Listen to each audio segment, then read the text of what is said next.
Well, hello, everybody, and welcome back to another episode of the Ricecast. My name is Anthony Russo. I'm sitting here with Dr. Pastor Willie Rice on the cusp of Pro Bowl Sunday, Pastor Willie. Which the biggest day in football. No. You know, here's our sports take. All the All-Star games and all the major sports, as everyone knows, the NFL was the worst one. Yeah. Now, it's the most popular sport in America, but Right. the All-Star game was terrible. Yeah. And partly, I don't know why. You know, the baseball, that's like, you know, it's a big deal. Yeah.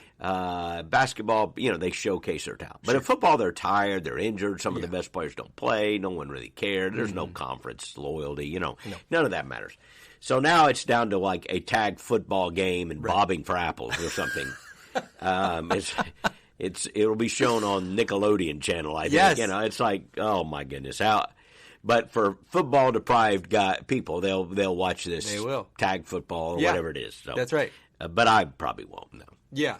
I did. Crosby, my son, really wanted to go, so I will be in attendance. It's in Orlando. Oh, I didn't know this. It's in Orlando at the Pro Bowl. Maybe it's funner in attendance or something. I do feel like, you know, because he was talking about it, and I feel like the players are all, you're not getting ready for the game. You're not stretching. It's more like spring training in baseball, where you can be up close and they don't really care too much. That's what I'm hoping for. But, maybe they're around the stands. So this is dating. If you have to be my age or older, you may not know this, but for years, the NFL, you can go back and YouTube this or whatever, the NFL would start the season with a game that was, and now you're wondering, why did they ever do this? The college all-stars who were drafted, they chose the best college all-star teams. Okay. And they made a team. Okay. This is like in August. This is the first exhibition game. The college all-stars played the Super Bowl champion. No, it's true. No idea about this. It happened. And which, you know, after a while, they began to realize this is not a good use of a rookie's time trying to make a team. But they would take the college all-stars who had been drafted, and they would play the Super Bowl champion for the opening game in the exhibition. Wow. And for some reason, it didn't catch on very long. But I remember it. It was like a thing. That reminds me of one of my glorious football stories that I'll share. I didn't play football for very long. I was a basketball player. Yes. So I played some football. I played cornerback, and I was on the middle school team. And just my buddies were out there. It was just private school, so everybody played every sport. And I'm out there, and we would play against varsity. And I regularly, even at that age, was like, I don't know what they're getting out of this. Yeah. I'm 13 years old. That's an 18-year-old man on the other side. I don't know. They're enjoying it. So one particular, again, it was always back and forth, and I had my basketball coach, of course, like, don't play football, you're going to get hurt, blah, blah, blah. I'm out there playing corner, and our quarterback that year was big, Ben Roethlisberger type big guy. And we were running goal line drills, we were on defense. And he comes around the corner, and it's just me and him. Yep. And there's this moment where you're down there, and you're in position. Ankles, baby. Go for the ankles. That's what you... I blacked out. Yeah. I came to, and I was flat on my back. The varsity guys were cheering, and I remember in that moment going, I think I'm going to play basketball. I think that's going to be the sport for me from here on out. Yep. That'll do it. I'm not a big guy, and that it doesn't bode well. But, hey, lots to talk about today, so I want to get into it. I want to thank everybody for being patient with us last week. I was on a birthday trip, so we missed the podcast, but we're back at it today. Lots of fun stuff. Oh, got to talk about the baptism Sunday, this last Sunday. Man, how special was that for a listener who maybe wasn't in attendance? Well, as a lot of our people know, it was a great day. Again, we do these from time to time, and God really seems to move. There's just something powerful about, you know, encouraging people to respond in the moment, to trust Christ, to follow Christ. And we just see, I just see too many stories to overlook this phenomenon. And but we were able to baptize 54 people a Sunday across our 4 campuses. And we just saw many, many great stories. And it was a beautiful thing to watch people so eager to respond. And we're still basking in the joy of that. And what's so special, if you've never been a part of one of these, a lot of these baptisms, the decision is made that morning. Oh, most. And then they get baptized. Most, We may know of, half a dozen coming into the day, and we try to get as many as we can, but it's it's always kind of an act of faith. Yeah. But, there were stories of people I met in the lobby and then watching them come forward. Yeah. And it was just a beautiful thing to see God at work. So special. If you, I'll put the link in the show notes if you missed the service. It is just a special Sunday every time we do it, and this Sunday was no different. I was at Seminole, amazing morning at Seminole, saw people coming up. It's always an incredible week. There's always a little bit of a buzz among the team when you come off of that week because of all the life change you get to celebrate. Very, very cool. Well, I wanted to talk a little bit today. I wonder if we might start talking a little bit.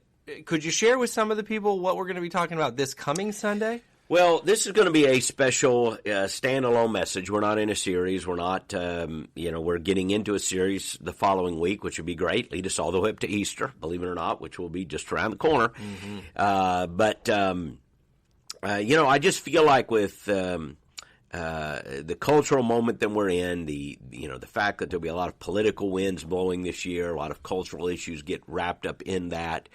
And I just, as people know, if they've been a part of Calvary for a while, that there are times we feel like, hey, we need to address what is going on in the broader culture, in a way to speak truth, in a way to equip our people to think Christianly about these things.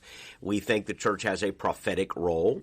And again, as I am repeating myself, but part of discipling your people is to talk about how do we think about difficult issues that are very controversial in the culture. And there was a time when you could address these in the church and know that almost everybody in the church would agree with you. That time is kind of gone because it's for so many reasons. But anyway, the title of the message this week, and I borrowed this from somebody else. It's not original with me, but I liked it. I saw him do a seminar on it. I thought I'm going to use it. Waking Up in a Woke World. And waking up in a woke world. And we're going to come out of the book of Romans 13, chapter 13 there, where Paul literally talks about waking up. Yeah. And so, people hear that term woke, and they hear it in a pejorative sense. They hear it sometimes in a complimentary sense, not as much now, but sometimes it started that way, to be awakened, to be aware of various things.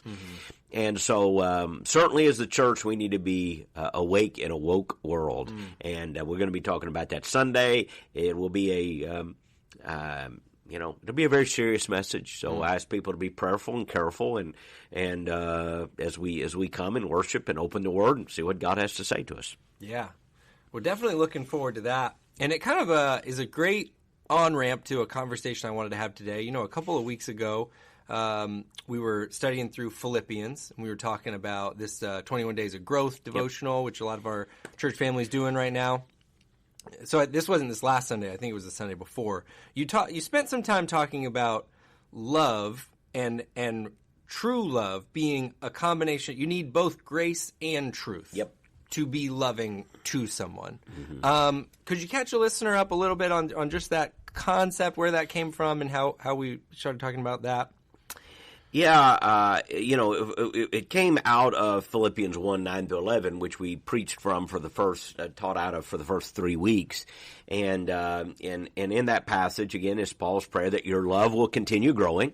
And then the next phrase, in knowledge and in discernment. And so that you may approve that which is superior. So you have, on the one hand, we want your love to keep growing. We all kind of think we understand that, the sense of affection, the sense of putting something ahead of yourself, the love for God and others. Right. But then Paul adds, I don't know that it's a qualifying remark. It's just a more illuminating quality, that the love is to grow with knowledge and discernment, which bracketed together is wisdom, knowledge, and discernment. Okay. And so we just kind of dealt with that in a moment, that it echoes what you see elsewhere in the Bible, where it's speaking the truth in love, or Jesus was full of grace and truth. And those two things, which are sometimes seen as opposites, or, at least different, actually need to go together. That grace and truth need to go together. That truth without grace isn't really the truth. Grace without truth isn't really grace. That it's not 50-50. It's like they need to fit together if you want the message of Jesus. Full of grace, full of truth, compromising neither one. But it is a balance at times. It does feel like a tension at times. And that sometimes in our own life or in others, people want to lean to the truth person that is, strong and eloquent and articulate and maybe argumentative because they lack grace. Or the grace person that wants to give everyone a lot of slack and wants to be easy to forgive and overlook offenses, but there's not a corresponding commitment to truth. Right. And how, it does feel like, whether it is in reality, it feels like a tension between grace and truth sometimes. Oh, yeah. Very much so, especially when you think of it inside of relationships, I think is where, to me, the tension just gets greater and greater. Yep. We all have people in our lives, many of which, I know I'm one, where you have people even in your family, maybe they're making a decision, they're walking a path, and you don't agree with it. Yep. How do we navigate this tension? Do I put on my grace hat or my truth hat? Right. Or it's like a hat with two bills, one in the front and one back, and I want to be able to turn it. Today I want to be the truth person. Yeah. Today I want to be the grace person. Because sometimes you're dealing with that very phenomenon. Yeah. Is this something I just overlook and give them a lot? We even say, give them a lot of grace. Yeah. Or is it something, I can't overlook this, we need to have a hard conversation. Yeah. And again, the reality is we need both. Right. So let's acknowledge it isn't one or the other, although we may feel like we're leaning in one direction given a certain set of circumstances. This isn't a problem to solve. This isn't a multiple choice, A or B. It's C, both of the above. Now, how do I use both of the above in a given scenario? That becomes the challenging question where we need a lot of wisdom. Right, and I think a lot of what you're saying is true. I think people, I'd love for you to share your thoughts on this. It seems to me like people almost personality-wise drift one way or another. There's a person who might lean one way or the other on that one. Yeah, I think so. Again, we're human beings. We're not in all, like Christ as much as we want to be. We're growing in Christ-likeness. And I think to some degree we kind of lean toward one or the other, and so I do think that's true, that certain personalities lean in one direction, and we need to certainly be full of both. So I wondered if you might speak into some, take a moment, listener, maybe you're incredibly self-aware, and hey, when we say that, I definitely lean towards grace. I'm definitely one to just kind of let things go or whatever that might be. Or you might say, hey, I'm definitely on the truth side. If something's not right, I say it, and I say it loud and proud. And I wonder what you might say to the person on either side. So what we might say to this person who says, I kind of lean towards grace. I don't know, I'm nervous to say things. I don't want to hurt relationships. What are some questions to ask yourself, or some like self-diagnostic things you could do to say, hey, am I compromising too much on this topic or in this area? Could I push myself to maybe express more? What are just some things you might say to a person who says, hey, I lean way on the side of grace. I acknowledge that. I want to do better. Yeah. What are some checks I can set up for myself? Well, I think there's a couple things there. And I'm thinking of, I quoted from a Kevin DeYoung article in that message, grace people are like this, truth people are like that. I thought it was an interesting description. And he said at the conclusion of that, he said, look, if everyone hates you, something is probably off. Like if you just have a problem with relationships. Right. But if everyone likes you, something is also probably off. So that's certainly true, and that seems almost obvious. If you're seeing people constantly, if you constantly have trouble with broken relationships, just constant. Yeah. You may want to go, okay, wait a second. Am I doing something? Is this part of, you may be the common denominator. But equally poisonous is the person who is, I'm trying to get along with everybody. Those are self-evident. But I think the way to really do a diagnostic of there would be to ask, what is your motive here? What is your desire here? For instance, I think grace people who come across, we like them. They go easy on us. They overlook stuff. But is it this really comes right out of that DeYoung article. is it really you they love, or is it themselves they love? Like, if you're being a grace person and you're kind of overlooking things and, just easy to get along with everybody, don't like to be confrontational. Is that really love? Because it can quickly become selfish. It quickly becomes, look, I know somebody needs to say this. I know somebody ought to point it out, but I care more about my feelings here than I care about the truth, or more than I care about you. Like, because I may see you doing something very destructive, very harmful. And the truth is, it's just an awkward, hard thing to have that conversation. Yeah. Therefore, in that moment, I default to, I'm just taking a pass on this one. You know what? And you may think, I'm a very gracious person. Actually, you're being very selfish. It's like someone said, I remember some guy talking about leadership within teams. If you overlook offenses, you may think you're being gracious, but you are being selfish, because deep down you wish somebody would confront this person or tell them the uncomfortable truth. You just don't want to be there when it happens. So it isn't that you don't want them to hear it. Right. It isn't that you don't even want them to feel the sting of a reproach. Right. You just don't want to be there when it happens. Yeah. So are you more concerned about them? Or are you more concerned about yourself? And so I used to, for years as a leader, think, I was giving myself too much credit. I don't want to hurt them. I don't want to hurt them. Therefore, I'm not going to say anything. I don't want to hurt them. Yeah. Well, the truth is, I didn't want to hurt me. Right. Because it's uncomfortable. Yeah. And honestly, they may not like me. And I want them to like me. But they may not like me. They may say bad things about me. It's awkward. So I care more about me than I care about them, which is why I overlook something that I shouldn't overlook. Right. Now, similarly, if you are, just looking to speak truth in everybody's life all the time, and your primary motive is to win arguments, to be seen as superior, to be seen as right, and then I think, okay, you may need to ask yourself, what is my motive here? Is it that I love the truth? Right.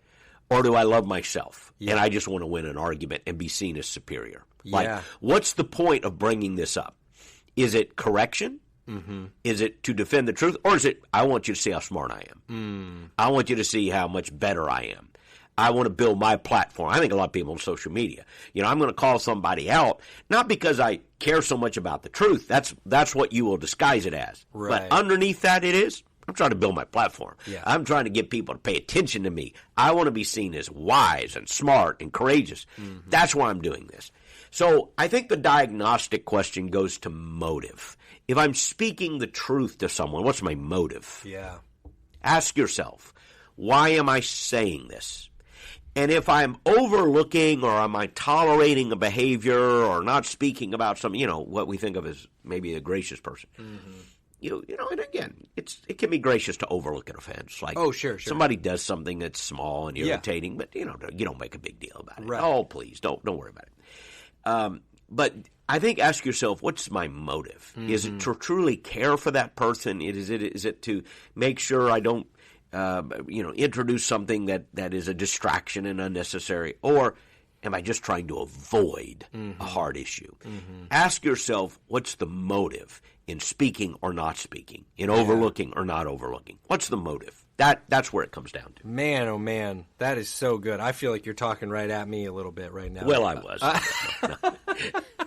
You didn't have to bring me on the podcast if you just wanted to chat. No, I definitely, I feel like I err more on the grace side, and maybe these are headings for what we're talking about, and because I don't want, you say, you don't want to make one of them seem better or one of them seem superior. It's both.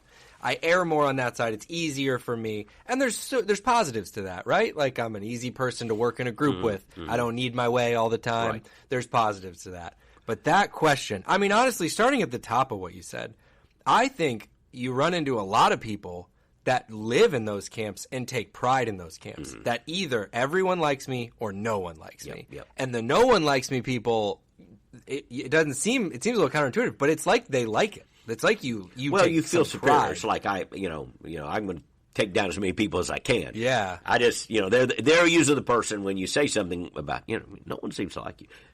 They'll say something like, well, I just tell it like it is. Yes. Why don't you have more friends? Well, people just can't handle the truth. Right. And it's almost a badge of honor. Like, right. Well, no, it's not a badge of honor. Right. He that wins souls is wise, and that's not just talking about evangelism in the Christian context. It's talking about winning people over. And I want to win people, not arguments. Right. I don't know that we're going to get to heaven. God said, boy, you were a great debater. I want to win people. I want to win people to a cause, to a mission, mostly to the Lord. So, it just being right all the time isn't the answer to that. So, again, grace, truth, it goes together. Yeah. And the danger in the you said poison, which I think is the right word, of everybody likes me. It's a little scary to think someone might not like me. That's also not, and people will wear that. I mean, myself included. I heard it phrased one time. It was a comedian. He said, "It seems like you. Whenever I walk around with you, it seems like you're running for mayor of a town no one lives in, or something like that. Like you just need everybody to like you all the time." Yeah. And I'm like, yeah, that is also can be a dangerous place to find identity. Well, it's a very insecure place. Number one, you're getting your affirmation from others. Right. Certainly, we all like to be liked. Oh, sure. Yeah. But you're not going to be liked by everybody. Right. I mean, just look at Jesus. Yeah. Okay. A lot of people didn't like him. Yeah. A lot of people don't like him now. Yeah. And so you have to get your affirmation, your sense of identity from God and from His truth. Right. Jesus did.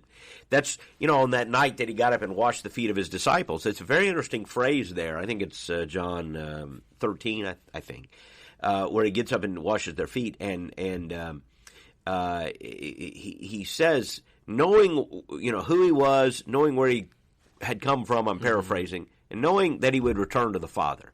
He stood up and became, he started washing their feet. Yeah. And the sense is, he knew who he was, he knew where he'd come from, he knew who his father was, and that's why he was free to humble himself in that moment. His identity didn't come from what the disciples thought about him. Right. His identity came from who he was in the Father, his relationship to the Father, and the fact that he understood that. For us, it's our identity should come from our relationship to the Father, our standing in Christ. And that is not a license to go around and be offensive and not care about people and their feelings. Yeah. That's not the fruit of the Spirit at all. But if you're walking around needing everyone to like you, it isn't going to work, by the way. It's not going to work. And if they do like you, like if you're one of those persons, I think everybody likes me.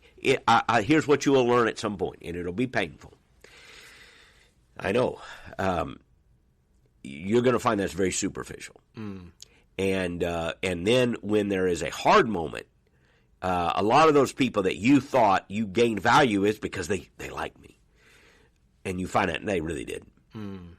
They were using you. Or, it's surface. So that's going to be even more painful. Right. So living to get the affirmation of others is essentially living in the fear of others, and that's no way to live. Yeah. And particularly in our cultural context where Christians are going to face rejection, we have to be willing to be faithful to Christ even if it is unfaithful or unpopular in the culture. You're just going to have to be able to deal with the fact some people are going – Jesus said, they hated me, they're going to hate you. Yeah. You got to be okay with that. Yeah.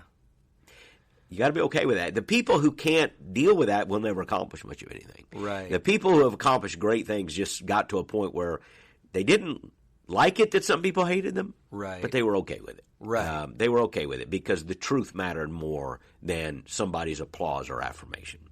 Yeah. That's, man, so much truth in all of that. And I love to talk about motive, too. I mean, I really think and it kind of leads me to what I feel so sensitive for, and I started talking about this a little at the top of the podcast, but we're seeing these type of bridges get crossed inside of families, I think, more and more, at least that I can remember. These heavier conversations happen, more sizable disagreements happening inside of families. Yep. I wonder if you might have a word for somebody who's navigating that specific tension. This is a daughter, this is a brother, this is somebody that you love, and they are in a different place on an issue. We're dealing with it across the lines of the LGBTQ issues that are now in families and with children or grandchildren. I have a number of examples I could give you. I've sat down with grandparents who said, "How do I communicate with my grandchild?" Tried to help and offer. So this is becoming common. This isn't going away. We're going to get the question. There's a big controversy online right now about does a Christian go to a gay wedding, so some people may be following that latest skirmish online. These are significant questions that people are going to face, and I have great empathy for them facing those questions. These are not easy questions, and but let me talk about what I think when you are facing this, what you should be asking yourself. Let me say this. I think when you're facing these questions, we need to start with an assumption. And that assumption is not everyone's going to like us, and not everyone's going to like Jesus. Okay? And to follow Jesus, it was Jesus who even said, I will separate some, parents from their children. Some families are going to be separated on my account. That is a hard truth. You love your children. You love your grandchildren. You love your friends. But you must love Jesus more. Now, I understand that sounds very hard. I think you love them best when you love Jesus most. So the first question, not in a sense of arrogance or, I'm right, they're wrong. I'm not saying, people do use religion that way a lot. I'm not advocating that. But when you are facing a difficult situation, the first question you must ask is, what is going to honor the Lord? What is going to be faithful and true to Him? It's kind of a take on what would Jesus do, but sometimes that question gets mushy because of how we project ourselves on Jesus. Sure. So I think, what is faithful to Scripture? What is faithful to truth? Not what is going to keep the peace. Not what is, and I think if you even start with the question, how do I maintain the relationship? Now that is a worthy goal. Yeah. That's a worthy goal, but it's not the biggest goal. It's not the biggest goal. The biggest goal is, what must I do to be faithful to the Lord? What will I do that honors God? What will I do when I stand before God and I will go, I tried to do this. And I think it is going to, in those situations, become more challenging for us to stand on the truth. I think a lot of people want to err on what they think is erring on the side of grace, but it really is erring on the side of weakness. And I don't find, I'm just going to, might as well put it out there, I don't find a lot of that bearing fruit. Because it comes across as weakness. And it comes across as a bit of capitulation. I think in the coming age, we are going to have to say, I've got to make decisions that will separate me in some way, that are not going to be popular, that are going to be awkward and uncomfortable.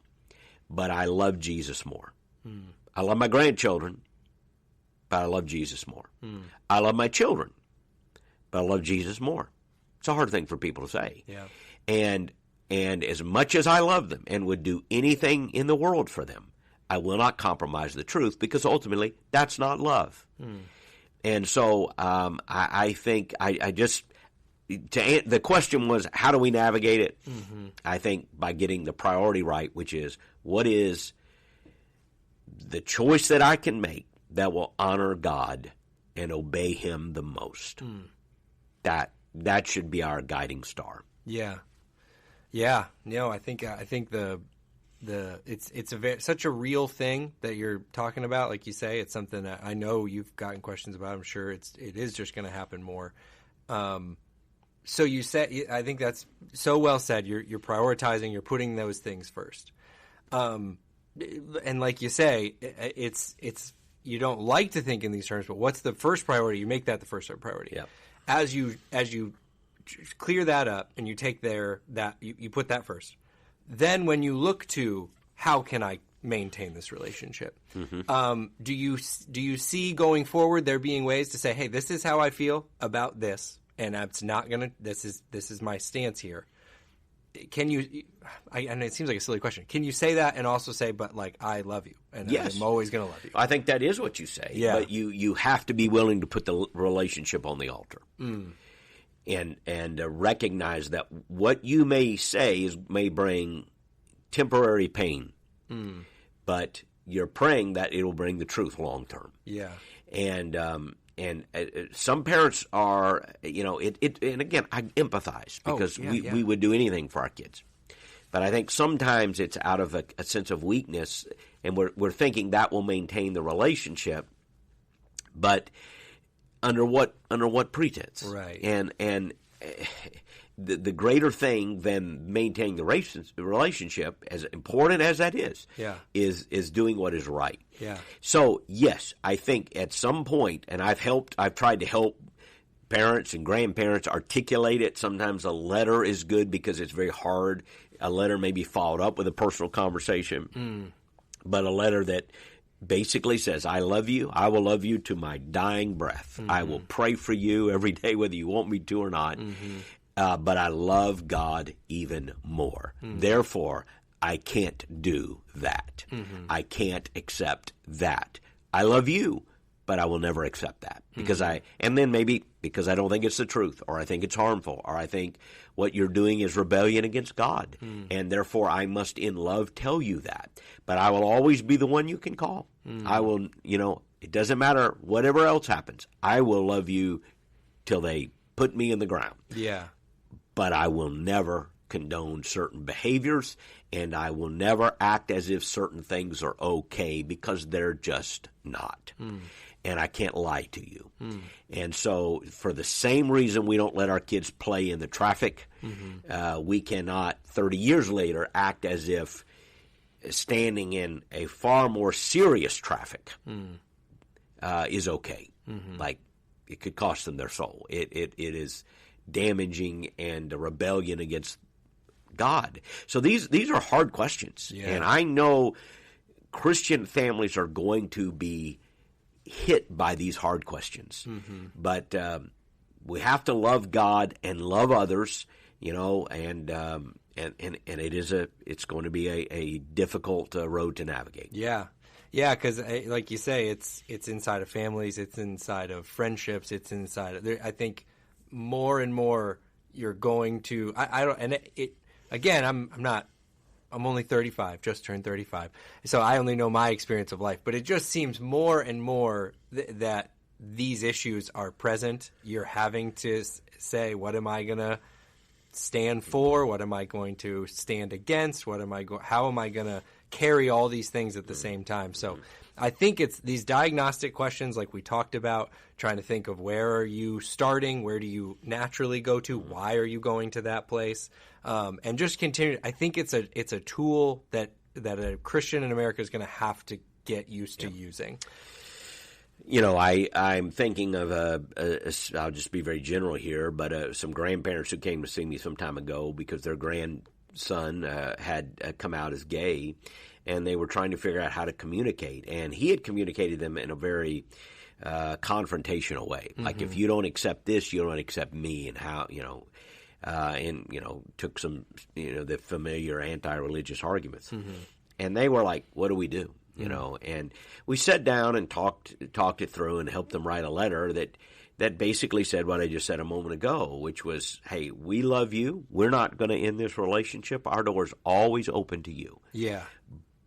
But we are never going to condone this. And explained out why. It has nothing to do with just a traditional argument or a bigoted argument. It has to do with our convictions about sexuality and marriage, the very essence of what it means to be a human being, and that God himself has revealed truth. We love you. If you break off the relationship with us, because a lot of times that will be kind of held over. Well, if you do this, then we're done. And you got to have the courage to say, look, if you break off the relationship, that's your choice. We will grieve it. It will be hurtful to us. Right. We will grieve it. Right. But that's your choice. It isn't ours. Right. Our door will always be open. Mm-hmm. We will always answer the call. We're here for you, but we cannot give what you want. And what was interesting there, I kind of helped him say it in the letter, is the grandchild who, thought he was the tolerant, open one, was the one saying, if you don't agree with me, we can't have a relationship. Right. And I helped them kind of turn that around to say, you're asking for a tolerance that you're not willing to give us. Mm. You're asking for us to say it's okay, but whereas you do not respect what we believe. Mm. What we're saying is we will love you and have some kind of relationship even though we don't agree on this. Mm-hmm. You're the one saying, if we don't agree on this, we can't have a relationship. Right. So who's being tolerant? Right. Who's being intolerant? And, of course, whether that argument convinces anyone or not depends on another thing. But I can also tell you stories where, thinking of a parent right now whose child was caught up in some of the LGBTQ stuff, and, they navigated it and prayed and, within a year or so, I saw them, and they were like, hey, you'll be glad to know so-and-so's doing great. They're no longer in that lifestyle. Mm. And so parents need to have hope that the momentary rebellion does not necessarily mean they'll be rebellious all the time. Mm-hmm. That's why speaking the truth in love is so important. Yeah. Is so important. But you have to be willing to accept rejection. Yeah. And I think that the point you brought up about that grandparent story is another common thing that seems to be happening more, will continue to happen.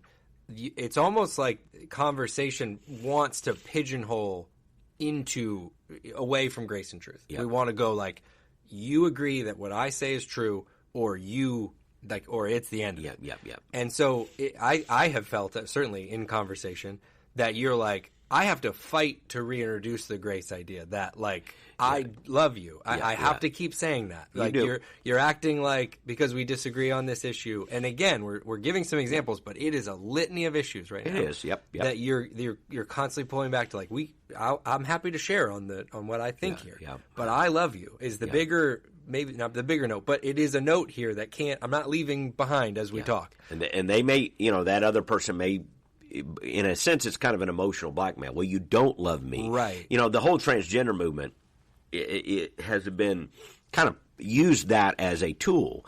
And where children will say, if you love me, you will accept this. If you don't, there's the whole angle that parents that don't accept the transgender ideology are risking suicide. This is kind of a emotional blackmail. If you don't do this, I'll do this.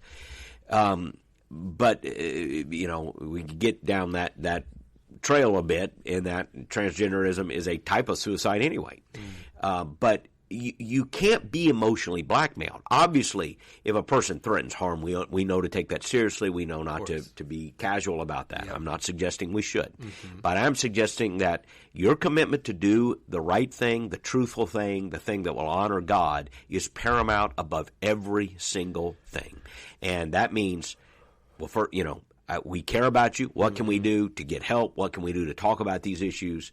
But you're not going to blackmail me, and you're not going to manipulate me by saying, if I don't agree with X, I don't love you. Yes. That's not true. Right. I love you, and because I do love you, I can't agree with that. Right. I'm going to be faithful to God and put Him first. I love you best when I love Jesus most. Mm-hmm.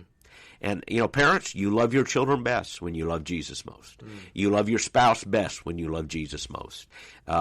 You love others best when God is God and they aren't. Because otherwise, actually, it's a type of selfishness. I need you to love me. I need you to affirm me. And that becomes a kind of weakness that is not what healthy relationships are built upon. Yeah.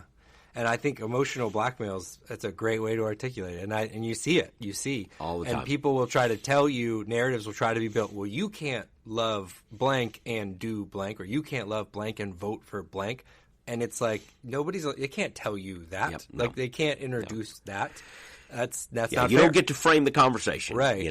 Again, our truth is framed by the Bible, by God's Word, by the Holy Spirit, and you don't get to just frame this. Mm-hmm. A lot of people always present you with these either ors. No, sometimes it's not either or. Right.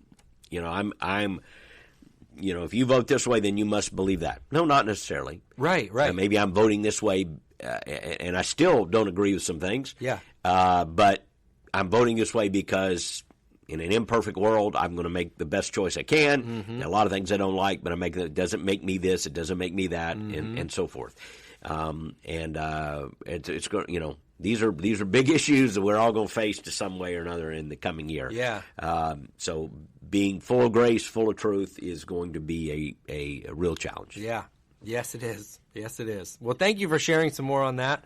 Looking forward to this weekend for sure. We hope that you can join us at any of our Calvary campuses, and because we'd love to see you there. We do, a week. The Pro Bowl is obviously the headline we talked about today. Super Bowl's in a couple weeks, though, Pastor. Who you got? Niners or Chiefs? I'm looking for C, none of the above. I was like, I was 0 for 2 this weekend. I kind of wanted the other two teams to win. The Lions and the Ravens. Yeah. I just thought that would be a great story, but we get Taylor Swift for 2 weeks. We get Taylor Swift, and she's in all the news, and hey, good for her, whatever. These are two great teams. Obviously, Kansas City has been the best team over the last 5 or 6 years. San Francisco, one of the best teams this year. I don't know who. I guess I don't know. I don't know who to pick. Stay tuned. I'll have to figure that out. I got to stretch because I do a little gymnastics to get here. John Lynch, Buccaneer great, GM of the San Francisco 49ers. Yeah. So that's who I'm pulling for. That's how you're doing it. The San Francisco John Lynch's, that's who I'm pulling for. Maybe so. It's a Buck Super Bowl, basically. He put the team together, and he's a Buck. So I take credit for it. Well, thanks again for sharing. Again, we are what I'll put in the show notes from today, the Baptism Sunday super special. If you missed it, we'd love for you to get caught up on that. But if you haven't already, please rate and review the podcast. That's super helpful for us to get the word out about what we're doing here. And we'll be back here with another episode very soon.